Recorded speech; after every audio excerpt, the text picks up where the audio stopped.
What is school for? Feel free to call me slow, but I spent 16 years going to school, and I still don't know. When I finished, I didn't know how to do my own taxes, purchase a home, or apply for a loan. I didn't know a thing about investments, building credit, or getting a job. I graduated at the top of my class, and what did I have? This fancy diploma to sit at home with my mom. But luckily, they did teach me some important skills like factoring trinomials and how mitochondria is the powerhouse of the cell.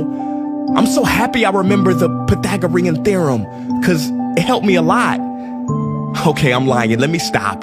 Because all the stuff they taught me, truthfully, I forgot.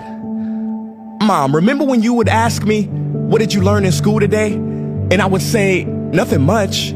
I wasn't being modest. The truth about it, Mom, is I had already forgotten. And it's not just me. Millions of students sing the same song. How many of you guys avoid eye contact with the teacher to try not to get caught upon? Afraid to raise your hand for fear of being wrong, which proves that school isn't an environment for learning or building up the intellect. It's just a game you play for grades and how many A's you can collect. But I guess what do you expect when the most commonly asked question in class is this gonna be on the test? Is this gonna be on the test? See, if school put learning instead of testing and memorizing as the top standard, then the letter F would not stand for failure. It would stand for find another answer. And if school was really interested in our personal and academic success, students would wake up later, have more freedom, and homework a lot less. And that's not my opinion. This conclusion has been scientifically tested and proven. And any teacher that doesn't believe me, feel free to check my works cited page to inspect. Oh, and I did it in MLA format because I know that's all you will accept.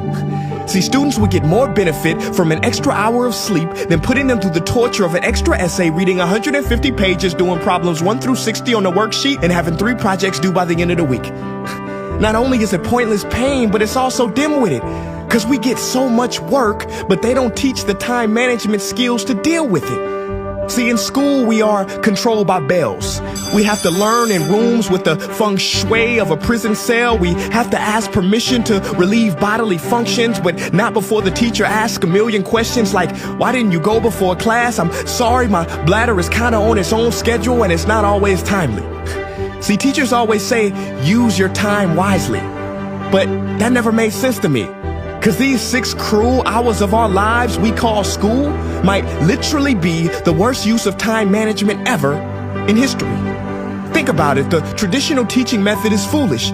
No, it's useless, multiplied by the square root of stupid. What they do is they cram information in your head, force feeding you, and then you throw it up on the test. That's not education. That's bulimia.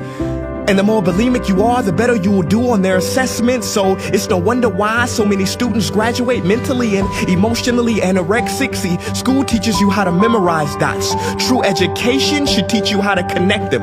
True education teaches you how to catch a fish. School teaches you, yeah, you caught the fish, but you didn't show your work, so it doesn't count. Throw it back. I'm just asking, what is school for? It's not education. That's just not true.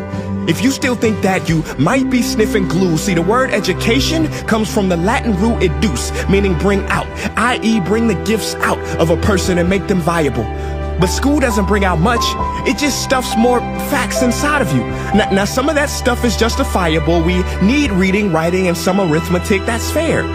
But are you telling me metamorphic and igneous rocks are more important than self-care? If suicide is the 3rd leading cause of death of ages 10 to 24, and Harvard studies suggest the biggest predictor for success is self-control and emotional health, then why the heck aren't we taught how to handle stress, bullies, or rejection? How about anxiety or depression? You know, skills we need for our entire lives. Bro, I don't even know how to cook. I'm honestly surprised I'm still alive. But hey, at least I can name all the battles that happened in the Civil War. Seriously, what is school for? Some say you need it to be successful, and that's something we do not doubt. But do you own a MacBook or iPhone? Did you know they both were created by a dropout? Are you watching this video on Facebook or YouTube? Doesn't matter which you choose. They both were created by dropouts. Ever use Snapchat, WhatsApp, shopped at Whole Foods? Well, thank a dropout. Does your home furniture come from IKEA? Okay, don't get the wrong idea. He was not a dropout. Don't be a fool. I mean, how could he drop out? Ingvar Kamprad, founder of IKEA, never even went to school. I know what you're thinking. He's just picking and choosing. There's millions who didn't go to school that aren't successful. Who is he fooling? And you're right. But open your history books and start perusing. You'll find the very people we idolize in school never really had formal and/or secondary schooling. I'm talking George Washington, Abe Lincoln. America's best presidents had zero school between them. Ben Franklin, Thomas Edison, shall I proceed? Ernest Hemingway, Mark Twain, Teddy Roosevelt, Margaret Mead. Now please, I'm not saying drop out, because some schools are great and many teachers are rare treasures.